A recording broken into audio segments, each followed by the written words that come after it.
Finally, a deal is done. That was the news we heard all of last night and this morning. That a deal has been agreed to. This was big news, breaking news. Finally, this was going to happen. Well, I want to break down what this deal was, how this is going to impact Israel, Hamas, the people in Gaza, the United States, and on top of all of that, we are now getting more reports that U.S. soldiers are continued to be attacked. This is all happening right now, so I want to break down what is going on, explain exactly how this could impact all of us. So make sure you stick around for this entire video, and I'll explain exactly what is going on.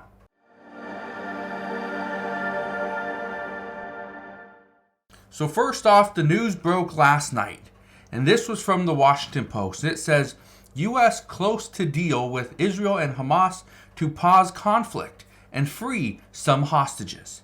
That was the big news. Well, last night I addressed this a little bit. I talked about how President Biden said a ceasefire is not peace, and he's actually against a ceasefire. However, he understands having a rolling pause is something that the people need so that they can get out and we can get humanitarian aid into the city. Well, then this story broke that the U.S. is brokering this deal between Israel and Hamas. Okay? But this morning, things really took a turn. Now, I want to address what was said in this article by the Washington Post. Here it is.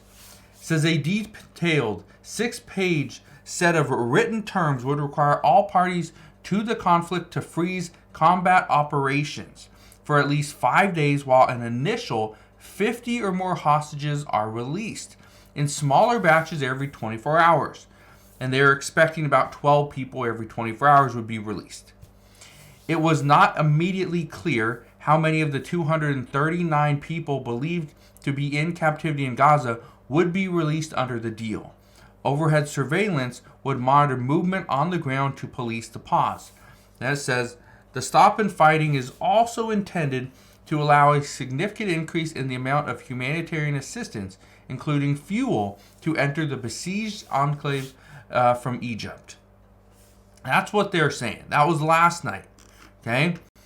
Now, here's where things start to get a little bit iffy. Okay? Now, I want to read you this first. It says, Hamas battles Israeli forces in North Gaza amid hopes of a hostage deal. Okay? They're hoping that there's a deal. Because according to Benjamin Netanyahu this morning, he says there's no deal yet. Says the prime minister shoots down incorrect reports of imminent hostage agreement. Says Netanyahu says no accord as of now amid reports of progress on deal that would free dozens of women, children in exchange for a 5-day pause. Okay, because hostages are their main priority, is what they're saying. Well, here's where we're at. It says the Washington Post said on Sunday that U.S. mediators were close to a deal between Israel and Hamas to free dozens of women and children held hostage in Gaza in exchange for a 5-day pause in their way that would help boost emergency aid shipments to Gaza civilians.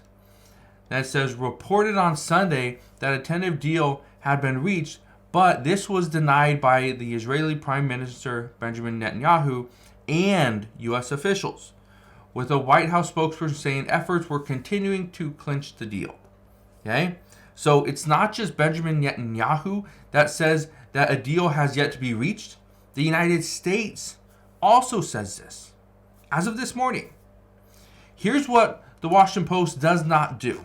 The Washington Post does not do something like this. Does not take out a huge article, really push this, that the U.S. is close to a deal, okay? Because everyone kept saying a deal's done. But they are saying they are close to a deal, okay? They're not going to say they're close to a deal if it is not even close. But the big news is that now that Benjamin Netanyahu and the U.S. have both stated that a deal has not been reached, that's big news, okay? Here's the reason, according to the reports on Sunday, The Qatari Prime Minister Sheikh Mohammed, and I'm not going to try his last name, says the main sticking points blocking a hostage release deal were now very minor, mainly practical and logistical issues. That's good news. We knew it was going to take some time. Okay, we knew that. But here's where things get somewhat tricky. Because if we see this hostage deal happen, if we see out of the 239 hostages that are currently still there, if we see every single one of them released, okay, back to Israel, and some to the United States, because I believe there are about 10 U.S. citizens. Well, does that mean Israel stops attacking Hamas? Well, this is what we know. It says after several inconclusive wars since 2007, Israel vowed to destroy Hamas after its October 7th attack, in which around 1,200 Israelis, mostly civilians, were killed. So it doesn't matter if all the hostages get released. And the reason why I bring that up is because Israel continues to tell Hamas, if you release all the hostages, then yes, we agree to a ceasefire. But a ceasefire is not going to be a permanent one. It's going to be very temporary, maybe a 5-day, maybe a 7-day. But then they're going to come in with full force because they have vowed to destroy Hamas. Now, where does this leave the United States? Well, what I can tell you right now is there have been more attacks on U.S. troops since this war has begun. Okay? Look at this. Okay, this is a location of 61 attacks on U.S. troops since the Israel-Gaza war started. Okay? If you remember, just to give you an idea, if you remember between October 17th and I believe it was November 14th or 15th, so about 4 or 5 days ago, we have seen about 46, 47 attacks. Okay? If you look at this, this goes to November 17th. So in 2 to 3 days, we saw an additional 15 attacks on U.S. troops. Okay? The reason why I bring this up is because we are now starting to see the Pentagon question the Biden administration. They are questioning them. Okay? But at the same time, lawmakers are not sure exactly what to do. People around the country here in the United States are questioning the Biden administration as well, questioning our intentions.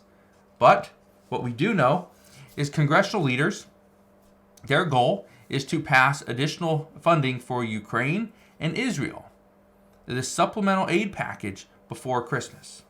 Well, that is a little bit over 1 month away. Currently, it's November 19th. We have a little bit over 1 month. But, with that said, there's a split emerging as President Biden struggles to deter attacks on U.S. troops. What we now know is more people are being called in to serve. Okay? We're starting to see some military recruiters, they're starting to call more people. You're seeing more little pop-up booths at events from the military because they need more people. They need more personnel because they're recruiting over the past 5 to 10 years. According to some, they're saying it's abysmal. Now, with that said, again, look at this map. 61 attacks on U.S. troops. This is from October 17th to November 17th, so 2 days ago. It says down here, since October 17th, U.S. troops in Iraq and Syria have faced near daily assault from rocket fire and one-way drones, recording at least 61 incidents and about as many injuries in that span. That is more than we need. Okay? Definitely way more than we need. It says the 61 attacks on U.S. troops have come at a startling frequency as well. There were about 80 similar incidents between January 2021 and March of this year. So, in about 2 years' time, we had 80 similar incidents. In 1 month, we've had 61 attacks. Okay? It says, senior defense official said the Pentagon has provided additional options to the president beyond the actions that have been taken to date. But, it says, this person affirmed too that within the Defense Department there is growing doubt about the present approach, which means there is doubt whether or not our current president is doing the right thing. That is putting a lot of things into question. One thing I can tell you is that here in the United States, the American people, they want action. Do not just say you're going to do something and you don't do it. Because according to the president himself, according to multiple statements from the White House, the president of the United States is going to put just everything into a retaliation. He is not going to accept any threat on the U.S., on our homeland, on the U.S. troops, on bases. That's not acceptable. However, his actions speak louder than words. His actions, or inactions, should I say, speak louder than words. So, that's where we're at. There are more attacks on U.S. troops. What we are concerned with moving forward is if the United States is going to try and negotiate this ceasefire. That is something that other countries want. That is something that Israel isn't opposing, but they want the right deal. That's what they want. So as we get more information on this, I promise I'll fill you in on all the latest news and updates. But as of right now, that's what we know. That there's a deal that's close, but the U.S. and Benjamin Netanyahu have both stated that no, a deal has not been reached yet. It is still coming. We are still getting closer, so that's the good news there. Finally, this is potentially going to happen. But as this happens, does this put the U.S. into the crosshairs of more countries? Or does this actually benefit us? Well, we're going to find out very soon. So again, as I know more, I promise I'll come back on. I'll fill you in on all the latest news and updates. But that is what we know as of right now. So again, thank you guys for watching. Consider subscribing, and I'll see you guys on the next one.